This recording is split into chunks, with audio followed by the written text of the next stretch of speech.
Setelah sebelumnya Xiaoyan diselamatkan oleh Han Chong dan kelompoknya, dia lalu bertemu dengan seorang gadis muda yang memiliki kekuatan bintang 3 doang. Jelas dia merupakan ahli terkuat yang ada di dalam jajaran kelompok ini. Pada awalnya Xiaoyan tampak tercengang dan merasa cukup familiar dengan gadis itu. Namun setelah dipikir-pikir, jelas tidak mungkin Xiaoyan mengenal seseorang dari dataran tengah. Di saat yang bersamaan, gadis itu lalu menatap ke arah Xiaoyan dan langsung menghampirinya. Setelah memastikan kalau Xiaoyan benar adalah orang yang diselamatkan oleh Han Chong, dia lalu memberitahu dengan nada tegas kalau konvoi ini memiliki aturan yang berlaku bagi siapapun, di mana mereka tidak akan membawa seseorang yang tidak melakukan tugas apapun. Dia harap Xiaoyan memahami kondisi ini dan bisa membantu ke depannya, walaupun kekuatannya mungkin hanya mampu untuk memasang pagar saja. Setelah mengatakan semua itu, gadis tersebut lantas memperkenalkan diri kepada Xiaoyan. Dia biasa dipanggil dengan nama Han Shu dan merupakan ketua dari konvoi tersebut. Meskipun sikapnya tergolong dingin dan cukup kasar, tetapi sebenarnya dia cukup peduli dengan seluruh anggotanya. Bahkan Han Shu juga memberikan sebuah pil obat kepada Xiaoyan untuk menyembuhkan luka di tubuhnya. Setelah Han Shu kembali ke tendanya, Xiaoyan pun cukup tercengang dan sedikit tidak percaya. Ini adalah pertama kalinya dia bertemu dengan seorang gadis yang begitu keras. Terlebih Xiaoyan benar-benar merasa familiar dengan sosok tersebut. Singkat cerita, Xiaoyan lantas menghabiskan malam bersama Han Chong dan anggota kelompok lainnya. Setelah melihat Xiaoyan terus memperhatikan Han Shu dalam waktu yang cukup lama, Han Chong pun sedikit menggoda Xiaoyan dan menanyakan apakah dia tertarik dengan nona muda itu. Dengan bakat pelatihannya yang sudah mencapai bintang 3 Do Huang di usia muda, wajar jika banyak orang yang tertarik padanya. Han Chong kemudian memberitahu Xiaoyan kalau perjalanan besok kemungkinan akan cukup menegangkan. Semua itu dikarenakan mereka harus melewati wilayah yang dikuasai oleh iblis ular bernama Siamang. Meskipun kekuatannya baru mencapai tingkat Do Huang, tetapi para ahli puncak Do Huang tidak ingin berurusan dengannya. Semua itu dikarenakan Siamang mampu mengendalikan seluruh ular racun tingkat 4 ke bawah yang tinggal di wilayah tersebut. Oleh karenanya siapapun yang ingin lewat dengan aman harus membayar biaya yang cukup besar. Xiaoyan tentu saja cukup terkejut setelah mendengar ada magical beast level Do Huang yang memiliki kecerdasan tinggi, bahkan sampai mampu menjadi penguasa di sebuah wilayah. Han Chong memberitahu kalau hal itu disebabkan karena Siamang memakan sebuah pil tingkat 6 yaitu Demon Transformation Pill. Meskipun efeknya berada di bawah pil transformasi tubuh tingkat 7, tetapi efeknya bahkan mampu membuat Siamang bertransformasi ke bentuk manusia dan memiliki kecerdasan melebihi magical beast tingkat 6. Singkat cerita, malam pun berlalu digantikan dengan pagi yang sangat cerah. Pada saat ini, seluruh anggota kelompok di bawah pimpinan Han Shu termasuk Xiaoyan pun terlihat mengemas semua barang-barang mereka dan bergegas melanjutkan perjalanan. Setelah melewati gurun pasir yang tak berujung, konvoi ini pun akhirnya sampai di wilayah kekuasaan iblis ular Siamang yang disebutkan Han Chong sebelumnya. Selama melintas di wilayah ini, semua orang tampak dipenuhi ketegangan dan kewaspadaan yang luar biasa tinggi. Selain itu, Han Chong juga memohon kepada Xiaoyan agar bersedia membawa Nona Han Shu pergi jika terjadi sesuatu nantinya. Bagaimanapun, selain terkenal serakah, Siamang juga dikenal sebagai orang mesum yang sangat tertarik dengan wanita cantik. Tentu saja Han Chong tidak berharap banyak kepada Xiaoyan, mengingat kondisinya yang masih terluka parah. Terutama dia juga belum mengetahui seberapa kuat Xiaoyan sebenarnya dan hanya menganggapnya sebagai pemuda biasa. Tepat ketika konvoi ini akan keluar dari wilayah tersebut, sekelompok magical beast tipe ular pun seketika muncul dan memblokir mereka semua. Meskipun sekelompok ular ini hanya berada di tingkat 3, tetapi mereka jelas akan kesulitan untuk bisa lolos mengingat sang penguasa wilayah itu akan segera muncul.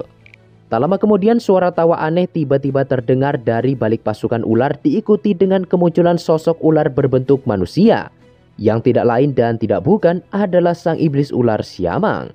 Ekspresi kelompok Han Chong pun seketika berubah ketika melihat kemunculan dari sosok yang paling mereka takuti itu. Selang beberapa waktu, Siamang lantas menatap ke arah konvoi dan mengatakan, "Kalian semua seharusnya sudah mengetahui segala aturan yang berlaku di tempat ini."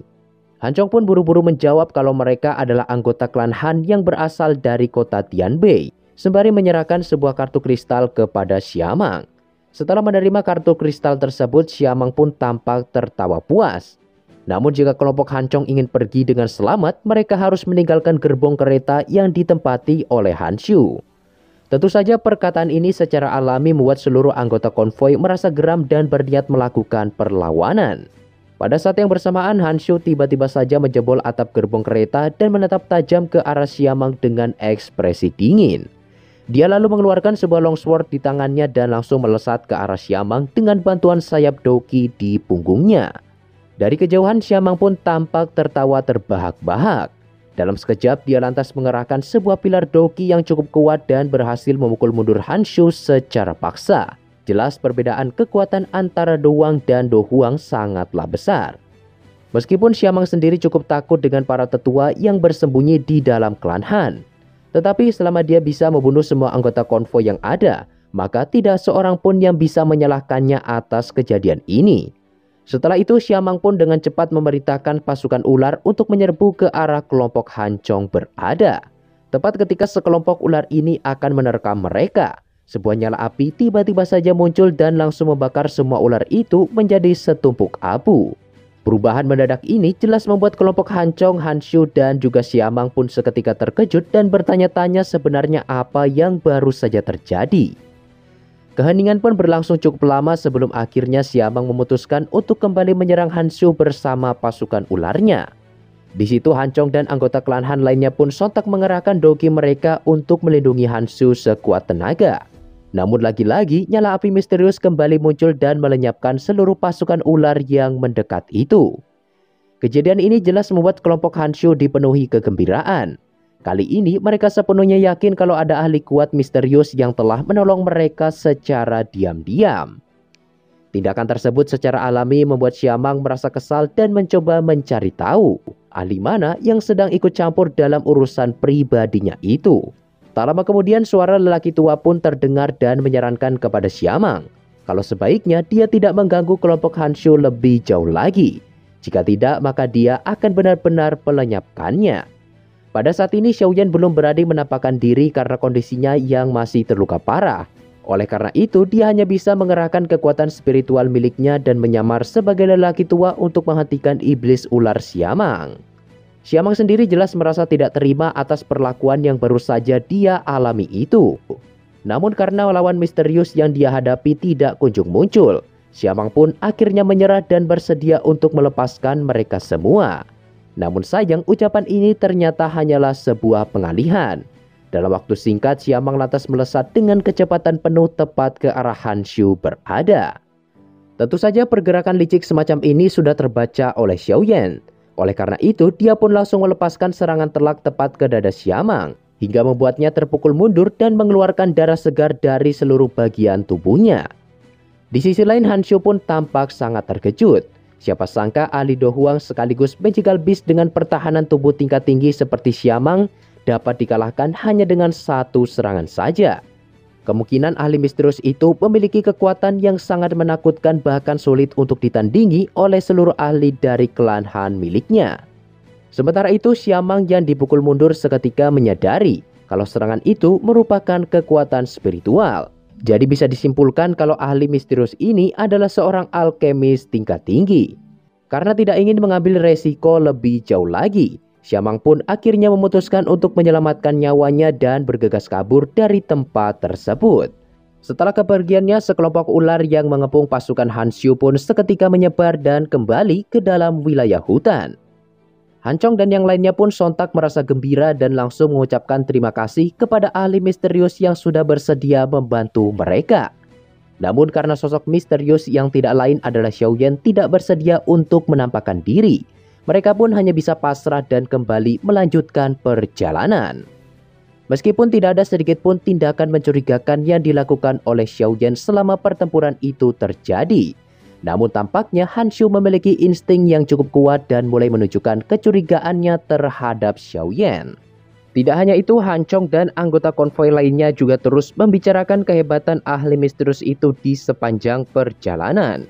Dari apa yang mereka saksikan, seharusnya ahli misterius itu merupakan seorang alkemis tingkat 6 ke atas. Jika tidak, mustahil dia bisa menekan Siamang hanya dengan kekuatan spiritual saja. Andai ketua klan Han bertemu dengan sang penyelamat ini, dia pasti akan sangat menghormatinya, mengingat klan Han sendiri hanya memiliki seorang alkemis tingkat 5. Xiaoyan yang mendengar pembicaraan ini pun hanya tersenyum dan terus melanjutkan pemulihan diri di dalam gerbong kereta. Tak lama kemudian, Han Chong lantas menemui Xiaoyan untuk memeriksa apakah kondisinya baik-baik saja. Di situ Han Chong dengan antusias menceritakan masalah terkait ahli misterius kepada Xiaoyan.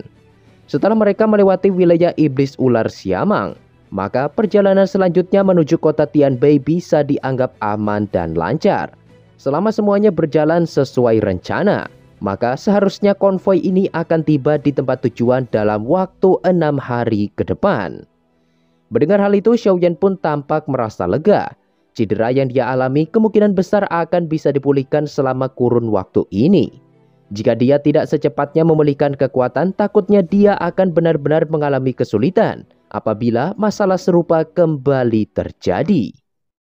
I know you told your friend you're not okay. And tell me what's wrong and why you never said you felt that way.